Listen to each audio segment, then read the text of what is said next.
Hi boys and girls.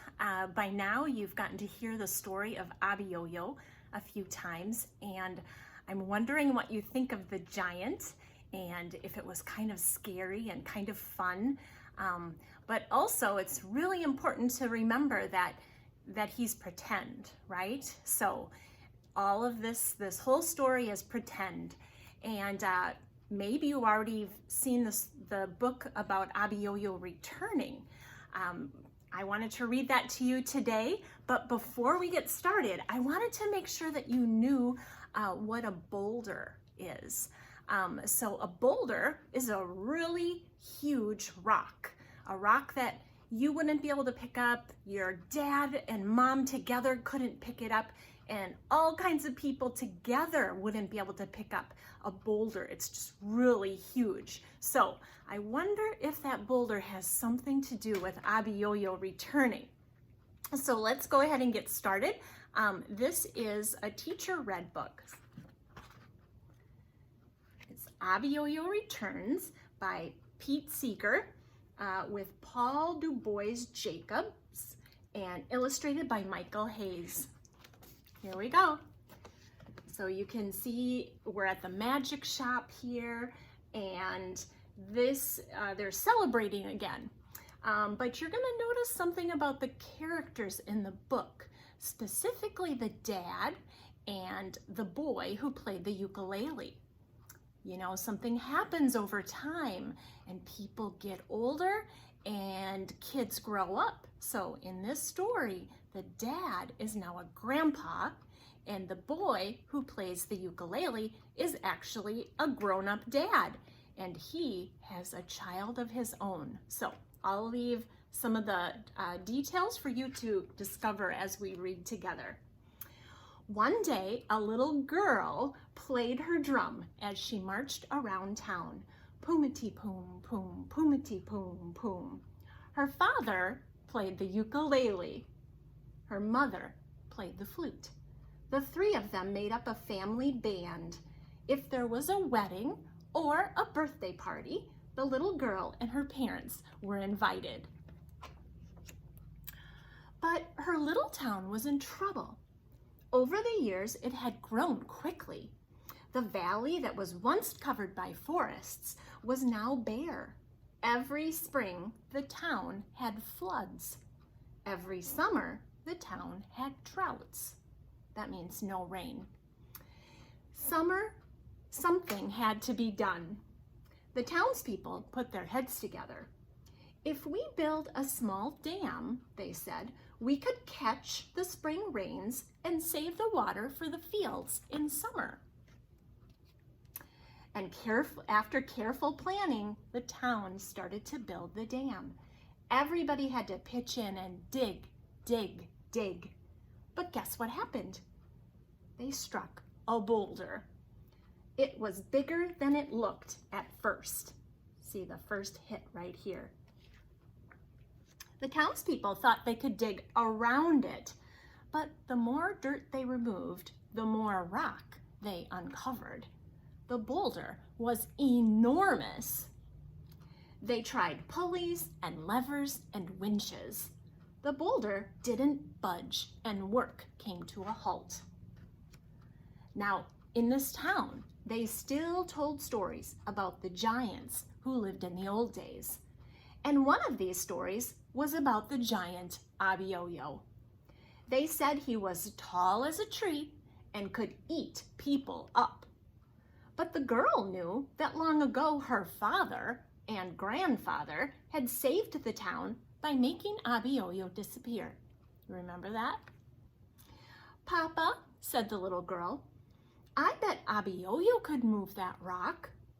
Her father laughed. I suppose so, he said. Then why not bring him back? Grandpa still has his magic wand. Once Abiyoyo moves the rock, zoop, zoop, Grandpa can make him disappear again. Bring back Abiyoyo, said her mother, the giant that eats people up? We can make him lots of good food so he won't eat us, said the little girl. And if we run out of good things to eat, asked the mom. Well, then we can sing him lots of good songs, said the little girl. He won't get mad at us. Songs, said his father. That might not work this time. But if we don't bring Abiyoyo back, said the little girl, we'll never get this dam built. So that afternoon, the family went to see Grandpa. There's Grandpa. Remember that magic hat that we saw in the last story? Bring back Abiyoyo, Grandpa explained. A hungry giant is very dangerous. But no one else can move the rock, said the little girl. Perhaps you're right, said the grandpa. He opened his trunk of magic things and pulled out his wand. Let's see if this dusty old thing still works. And with a zoop, the little girl's drum suddenly disappeared. Hey, Grandpa, bring that back. Zoop, the drum reappeared. I guess I still have the magic touch, Grandpa said with a giggle. Over the next few days, everybody in town cooked their best recipes and practiced their best songs. Finally, they were ready. Grandpa built a special fire out of special wood that made a special kind of smoke. Then he waved his wand and recited the magic words. Zoop! There was Abiyoyo, big as ever, big as a tall tree, with his long fingernails and his slobbery teeth and his stinking feet. Women screamed, eek! Strong men fainted. Oh, Abiyoyo's returned. Abiyoyo yawned and stretched. Oh, I'm hungry. The townspeople brought out platters of spaghetti, tofu, chicken, steak, shrimp, rice, veggie, fruit, and all sorts of good things to eat. Abiyoyo opened his mouth wide. A whole spaghetti platter gone. Yonk! A tray of strawberry shortcake. Soon Abiyoyo had eaten everything. Yum! The giant rubbed his tummy. The little girl bravely walked up close. Abiyoyo, are you still strong? She asked. Of course, roared Abiyoyo. Strong enough to lift that huge boulder? So, Abiyoyo picks up the enormous boulder and throws it high up in the air, and up it goes. 100 feet, 200 feet, down it comes, crump. Hooray for Abiyoyo! People hug each other. They dance. Dogs bark for joy. I'm hungry, bellows Abiyoyo. But the food is all gone. Abiyoyo frowns, and the little girl grabs her drum. Poomity poom poom, poomity poom poom. Her father starts playing his ukulele, plinkety plink plink, and her mother joins in on the flute, tootly toot toot, and everybody begins to sing. Abiyoyo, Abiyoyo, Abiyoyo, Abiyoyo, it's my song. Abiyoyo, biyoyo, biyoyo, Abiyoyo, biyoyo, biyoyo. And the band plays faster and faster. Abiyoyo, Abiyoyo, Abiyoyo, Abiyoyo. Oh, Abiyoyo groans, I'm tired. They lay down, he lays down and closes his eyes, and soon he's snoring. Now's our chance, whispered the little girl. But where's Grandpa with his magic wand? He was right over there, her mother pointed. Oh no, cried the little girl. Grandpa, are you okay? I'm okay, said Grandpa. The boulder just missed me. But where's your magic wand? The little girl looked. I'm not sure, he said.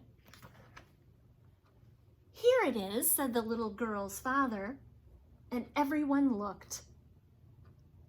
First, at the broken wand, and then at the snoring giant, and then at the little girl. "You got us into this," said the town people. "Now you get us out." "There's only one thing to do," said the little girl. "Let's make Abiyoyo lots of good food, and then he won't want to eat us. And if we sing him lots of good songs, he won't get mad at us." So in time, the little town learned to live with its giant. Abiyoyo slept in the barn with his head sticking out one side and his feet sticking out the other. He even learned to brush his slobbery teeth.